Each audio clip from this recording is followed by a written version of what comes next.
Hi guys, నా స్టైల్లో చేపల పులుసు చేయడం కోసం చేపల్లో ఉప్పు కారం పసుపు వేసి మ్యారినేట్ చేసుకోవాలి.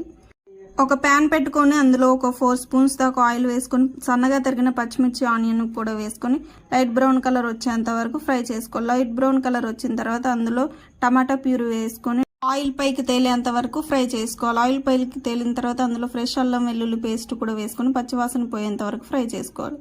ఇందులో పసుపు కారం సాల్ట్ కూడా వేసుకొని మొత్తాన్ని ఒకసారి మిక్స్ చేసుకోవాలి. ఇందులో చింతపులుసు వాటర్ కూడా యాడ్ చేసుకోవాలి. మంచిగా మరిగేటప్పుడు కొబ్బరి పొడి మెంతు జీలకర్ర పొడి కూడా వేసుకోవాలి. మంచిగా మరిగిన తర్వాత ముందుగా మ్యారినేట్ చేసుకున్న ఫిష్ని ఒక్కొక్కటి విడివిడిగా వేసుకొని గంటతో కలపకుండా ఇలా షేక్ చేసుకోవాలి. ఒక 5 మినిట్స్ తర్వాత చేపలన్నిటిని ఇలా రివర్స్ చేసుకుని ఒక 5 మినిట్స్ దాకా మంచిగా కుక్ అయ్యాక ఇందులో కొత్తిమీర గరం మసాలా వేసుకుంటే నా స్టైల్లో చేపల పులుసు రెడీ అయిపోయింది. ఫుల్ వీడియో మన ఛానల్లో ఉంది. Please subscribe. Thank you for watching.